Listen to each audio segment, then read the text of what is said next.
Alam nyo ba kung paano ginagawang fertilizer ang seaweeds? Hello mga ka-agri! Ang episode po natin ngayon ay tungkol sa organic fertilizer. Ngayon gagawa po tayo ng isang pinakamagandang organic fertilizer gamit po yung Sargassum seaweeds. Coming up! Kung naghahanap po kayo ng fertilizer na all-in-one, yung halos kompleto na po, may pampadahon, pampabunga, pampabulaklak, pampaugat, pampabilis ng paglaki, ito po yung kailangan yung materials, itong Sargassum seaweeds o mas kilala bilang kulafu. Pwede rin tayong gumamit ng iba't ibang klaseng seaweeds, no? Yung baryaw-baryaw, lato, pero ito pong Sargassum seaweeds, yung isa sa pinakamataas po sa nutrients, no? Napakarami niya pong mga nutrients and elements na makakatulong po para pagandahin yung ating mga halaman. Ito po, makakuha tayo ng mga kulafu dun sa tabing dagat, sa baybayin po. Kapag malakas yung hangin, natatanggal po sila dun sa corals, napupunta po yan sa pampang. So yun po yung pwede natin harvestin. So tandaan lang po natin, wag na wag po tayong kukuha ng mga Sargassum seaweeds o ng kulafu na nakadikit pa po sa mga bato. Kasi ito po ay tinitirahan ng mga isda, tapos nagiging pagkain din po ito ng mga ibang marine life tulad po ng pawikan. Abangan nyo po hanggang sa dulo ng video na to, ituturo ko po sa inyo yung paggawa ng seaweed extract. Pero tuturo ko rin po sa inyo yung iba't ibang paraan ng pag-apply nito ng seaweeds o ng Sargassum seaweeds sa ating mga halaman. Ito pong Sargassum seaweeds ay biofertilizer. Nakakatulong po siya for soil health, napapaganda niya yung ating lupa, tapos na-improve po nito yung quality tsaka yung productivity po ng ating mga tanim. Napakarami pong nutrients na ang makukuha po natin dito sa Sargassum seaweeds. Meron po siyang macronutrients, micronutrients, saka trace elements. Yung macronutrients, yan po yung NPK. Yan yung tatlong pangunahing nutrients na kailangan ng halaman. Para gumanda po yung kanyang dahon, kailangan niya ng N, nitrogen. Para po gumanda yung kanyang ugat, kailangan niya po ng phosphorus. Para po magkaroon siya ng magandang bulaklak, dumami yung bulaklak, dumami yung bunga, ma-improve po yung lasa, kailangan niya ng potassium. So lahat yan meron dito sa Sargassum seaweeds. Then meron din po siyang micronutrients tulad ng calcium. Yung calcium, yan lang po yung element na nakaka-penetrate hanggang sa cellular level. Kaya napapatibay po ng calcium yung ating mga halaman. Then nakakatulong din po yung calcium para po sa mga bulaklak. Hindi po sila basta-basta malaglag, no? Yung tinatawag nating premature bud drop. Then nakakatulong din yung calcium para maiwasan po yung pagkulubot ng mga talbos ng ating mga tanim. Very common po yan sa sili, kamatis, yung pagkulubot ng talbos ng ating mga halaman. Then meron din po siyang magnesium. Yung magnesium po, very important element na kailangan po ng halaman para makapag-absorb po siya ng sunlight. Kasi kapag walang kulang sa magnesium, no, hindi po niya makapture yung sunlight, hindi magamit ng dahon para makagawa siya ng sarili niyang pagkain. So yan po yung function ng magnesium. Kaya yung nakaraan sa mga previous video natin, yung paggamit ng Epsom salt, napakagandang gamitin nun sa ating halaman kasi meron siyang magnesium tsaka meron siyang sulfur. Dito po sa Sargassum seaweeds, meron din siyang magnesium tsaka sulfur. Yung sulfur naman tumutulong para ma-absorb po ng halaman yung mga nitrogen para mas lalong gumanda yung kanyang mga dahon. So meron din po itong iron, manganese, zinc, copper. So very essential naman siya for chlorophyll. Yan po yung green pigment sa ating mga dahon. Kaya nakita po natin kulay berde yung mga dahon. Napakarami pa po nitong mga nutrients, no, maliban po doon sa nabanggit. Meron din po itong ioxin, isang natural growth hormone. Isang patunay po na napakaganda nitong gamitin. Marami pong mga malalaking companies ang nagmamanufacture na po nito. Ini-extract po nila yung seaweeds, ginagawa nilang organic foliar fertilizer. Ngayon ituturo ko po sa inyo yung 6 na paraan ng paggamit ng Sargassum seaweeds. Unahin natin yung pinakamadali. Ihuli na po natin yung extract. So, may mga nagtatanong po, marami rin pong debate online sa mga experts, sa mga nag-organic, yung tungkol po sa pagkuha nito. Marami po nagsasabi kailangan hugasan daw ng tabang. Marami rin nagsasabi na hindi na kailangan. So, ang tingin po namin dito, kahit di na po natin siya hugasan, kasi yung galing po sa dagat, mayaman po yan sa calcium. Meron siyang kasama pang calcium dahil po dun sa mga coral, sa mga buhangin na sumama po dun sa ating seaweeds. Concern lang po natin yung asin na tubig dagat. ang pwede po natin doon gawin, isampay lang po natin siya, ihang nyo lang sa lugar na hindi nasisikatan ng araw para po tumulo yung tubig dagat, hindi po maipon doon sa ating seaweeds. Kasi kapag ka nag-evaporate po yung liquid doon sa dagat, napakakunti lang din po ng asin na makukuha natin. So how much more kung nandito lang siya, basa lang po ito, hindi rin po siya ganun kadami, kaya hindi siya makakasira sa ating lupa. So una, pwede po natin siya ihalo sa ating composting bin. Pag ginalo nyo po ito sa inyong mga pinabubulok, napakaganda po ng inyong mapoproduce na compost kasi halos kompleto po yung mga nutrients na available dun sa binubulok po natin. Pangalawa po, as mulch.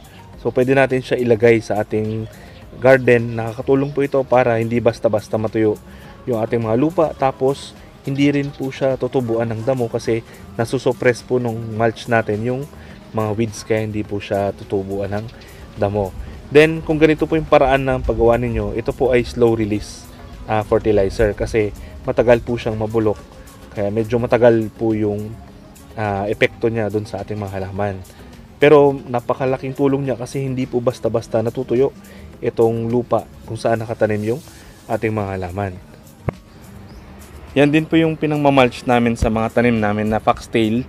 Nilalagay lang po namin yung seaweeds doon sa container para magbigay siya ng tuloy-tuloy na fertilizer. Tapos hindi rin siya basta-basta matutuyo yung lupa dito sa paso.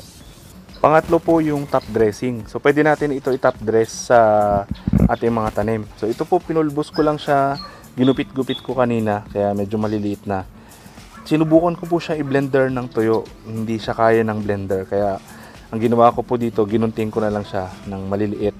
So ito po, pwede natin siyang gawing fertilizer, ibubudbud lang natin sa ating mga tanim para magbigay ng nutrients.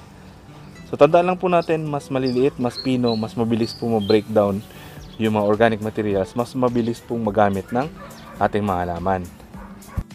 Yan din po yung ginagamit ko dito sa aking kalamansi. So pwede ko siyang budburan lang ng seaweeds na dinurog. Yung pang-apat po yung seaweed tea. Ito yung ginagawa kong tea. Ang ginawa ko po dito lahat ng concoctions, yung fermented plant juice, fermented fruit juice, yung lactic acid bacteria serum, lahat po ng meron akong mga concoction nilagay ko po dito. Nilagyan ko rin siya ng compost. Tapos sinalo ko rin po dito yung ating seaweeds. So ito po, pinaghalo-halo ko na lahat ng mga organic materials. Ito po, experiment ko lang. Sinubukan ko yung no rules. Wala po akong sinunod na sukat. Nilagay ko lang po dito. Pero kung kayo po ay nagsisimula pa lang, ang ratio po ng paggawa ng seaweed tea ay 1:1. So kung 1 kilo po ng seaweeds, kailangan 1 liter din po ng tubig. Then i-brew natin siya for at least 1 week hanggang sa 2 linggo. Tapos pwede na natin siya gamitin sa ating mga halaman. Pero i-dilute po natin yon sa 10 parts ng tubig. Kung isang tabo nito ng inyong tea, 10 tabo ng tubig yung gagamitin natin. Kasi medyo matapang po yung seaweed tea. Pero dito sa ginagawa ko kasi ito matagal na. So nire-refillan ko lang siya ng tubig. Kaya ready to use na yung aking tea. Hindi ko na kailangan po siyang i-dilute pa. So nagdadagdag na lang ako ng tubig. Tandaan po natin kapag gumagawa tayo ng tea, mapa seaweed tea man, grass clipping tea, manure tea, meron talaga siyang hindi kaaya-aya na amoy. Pero okay lang po yan. I-dilute lang natin sa tubig tapos idilig natin sa mga halaman. Napakaganda po nitong pandilig. Yung panglima po, pwede natin siya ihang, isampay natin sa mga sanga ng fruit bearing trees para po dumami yung bunga, tapos hindi siya atakihin ng peste. Kasi ito po ay nakakatulong din para i-repel yung mga peste. So ito po, natutunan ko sa isang farmer, sinasampay niya po itong seaweeds dun sa mga tanim niyang puno. Yung pang-anim po yung paggawa natin ng seaweed extract. So ito lang po yung mga materials na kakailanganin natin. Yung seaweeds, net bag, yung container, yung molasses. Kung wala kayong molasses, pwede po yung brown sugar, tapos bato. Pampabigat po natin para hindi lumutang yung ating seaweeds. So gagawin lang po natin, ilalagay natin yung seaweeds dun sa net bag. So ang sukat po nito 1:1, 1 part ng seaweed sa 1 part ng molasses. Kung ito po ay 300 ml, ito po ay 300 grams. So, kailangan parehas po sila ng dami. Nilagay ko siya sa net bag para madali ko po siyang patungan ng bato, mas madali siyang ma-strain. So, gagawin lang po natin, ibubuhos natin itong molasses dito sa ating seaweeds. Mas maganda po gamitin yung molasses kasi medyo malapot siya compared dun sa brown sugar. Kasi yung brown sugar, kailangan pa po natin siyang haluin para malusaw, no? Pero itong molasses, medyo liquefy na siya kaya mas magandang gamitin.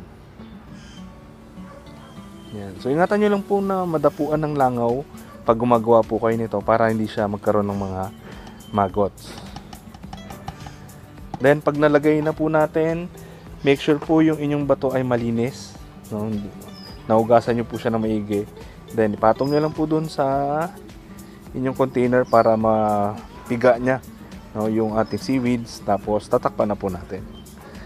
So sa pagtakip po nito, i-store natin siya sa lugar na hindi po nasisikatan ng araw. Maganda po kung madilim para mabilis po dumami yung mga beneficial microbes and bacteria. Mas maganda po kung mahalo natin ng maayos. Ito kasi maliit yung ginamit ko kaya hindi ko na siya mahalo pa. So dinaganan ko na lang po siya ng bato para mapiga po yung ating seaweeds, ma-extract niya yung mga nutrients. Pero mas maganda po kung mahalo natin siya ng maayos.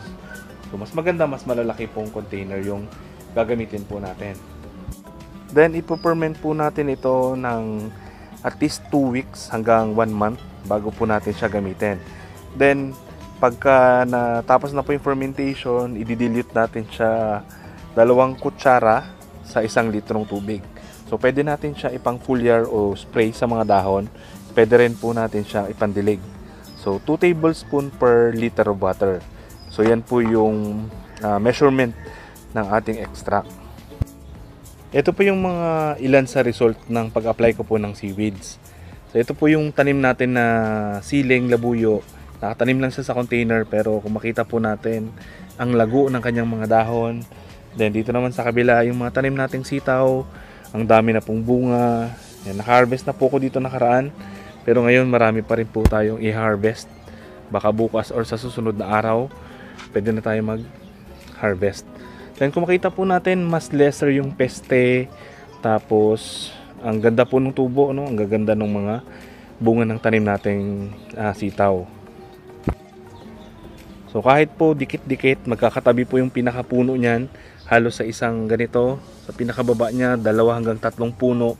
Pero kung makita po natin, malulusog pa rin yung mga halaman. Kasi ang pinakasusi po dito, yung soil biology. So pinataba ko ng pinataba yung lupa. Naglagay po ako dyan ng mga seaweeds, ng mga organic materials, compost. Tapos dinidiligan ko rin ng ating tea. Tapos yung mga tuyong dahon nilalagay ko po dun sa likod para mag-provide po ng carbon at mag-serve din siya as mulch. Kaya nami-maintain niya po yung moisture dun sa lupa. Kaya yung resulta, napakaganda po.